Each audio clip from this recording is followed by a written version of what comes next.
Sa araw-araw na bonding ni Fiang at ng bago niyang mga kaibigan sa bahay ni Kuya, may napansin ang housemate sa pakikitungo niya sa kanila. Si Bulong! Sige na. Kaya ano pa ba, sir? Kasi sinasabi mo bumubulong ako.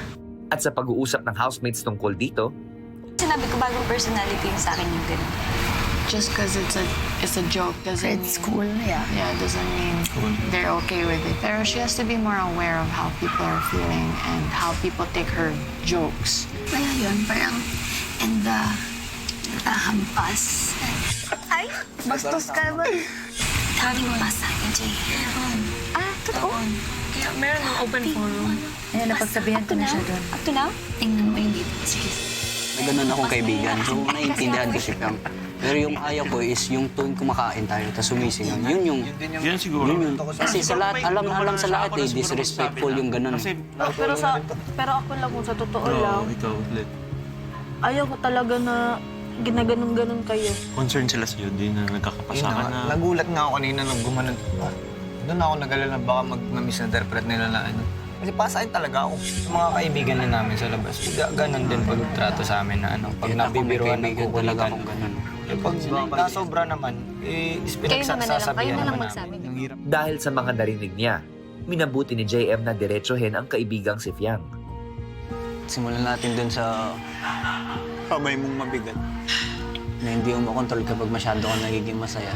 Siguro kapag tayo-tayo na lang nila Binsoy, wala namang problema dun. Hindi ko man inaano ba?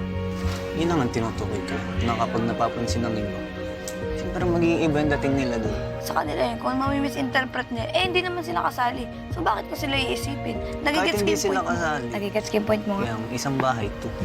Nagigets ko naman. Una ko naramdaman dun is yung care niya talaga. Meron siyang time na pagsabihan ako, meron siyang time para intindihin yung ugaling meron ako nung una. Sarili mo din naman, ma'am. Kasi yung paghampas ko, normal na yung pag masaya ako, Che. Alam mo naman. Hindi ko kaya, ano yun yan? Hindi naman tayo lang nga nandito eh. Sobrang laking bagay po sa akin nun. Meron talaga ako ng character development dito sa loob ng bahay niyo. Kung hindi din ako pinagsabihan nun ni JM, siguro din, first, mabilis akong may evict, kuya. At hindi ako ang big winner mo kung hindi ko nabago yun. Promise. Ay, nako. Patingan ang mga braso nyo. Okay pa ba kayo? Sakit. Lahat na patingin. Ano to? Uy, sinungaling ka, hindi na ako nangampas. Hindi, yan na kasi yung unang napansin ng mga housemates sa'yo. Kuya Rob, kasi lagi nila akong pinapatawa. Eh ako, pag natatawa talaga ako, gusto ko nilalabas ko lahat. Uy! Ganon. Ginawa ko, ah. Nabawasan naman siya konti kay Rob.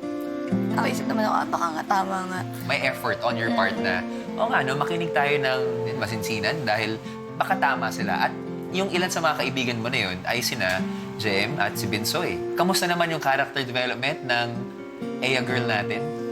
Anong napagsabihan na po siya namin ni JM, eh, malaki naman po pagbabago. At kulang na lang ho lumayo siya sa amin. Sa tuwing may ginagawa po siya, pag gano'n na po yung kamay niyo. Nagbe-behave na po siya, kaya... Ito na. JM, hindi ko rin naman ako ina-expect ng time na yun na marunong din naman kung makinig si Pia. At, hindi mo ini-expect na marunong makinig si Pia. kasi masyadong malakas yung personalidad ni Piang eh. So, nagulat ako nung kami ni Vince actually na marunong palang makinig tong taong to. Good thing for her.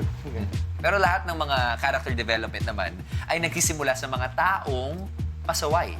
Kung pasaway ka, may pwedeng baguhin. At ang isang character development na gusto nating i-highlight ngayon ang mag-BFF na Kai at Ray. You guys are not just BFFs, pero masasabi nating partners in crime. Oh, yeah, for real. Dahil you guys are the top violators dito sa loob ng bahay ni Kuya. Narito, balikan natin. Sa bahay ni Kuya, sunod-sunod ang violations ng housemates sa mga patakaran. Ay, siya. Sorry, kuya. Dahil dito, ang lahat ng mga nagkasala ay aking paparusahan.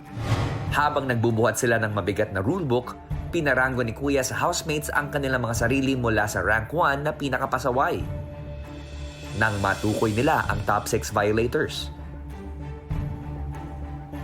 Pinapaalam ko sa lahat na kayo, JM, Fiang, Binsoy, Jan, at Dingdong, ay automatically nominated. Binoto rin ng housemate si Colette sa rank 7, kaya't napasama siya sa 7 pinakapasaway at automatically nominated housemates na naiwan sa pagbubuhat ng parusa.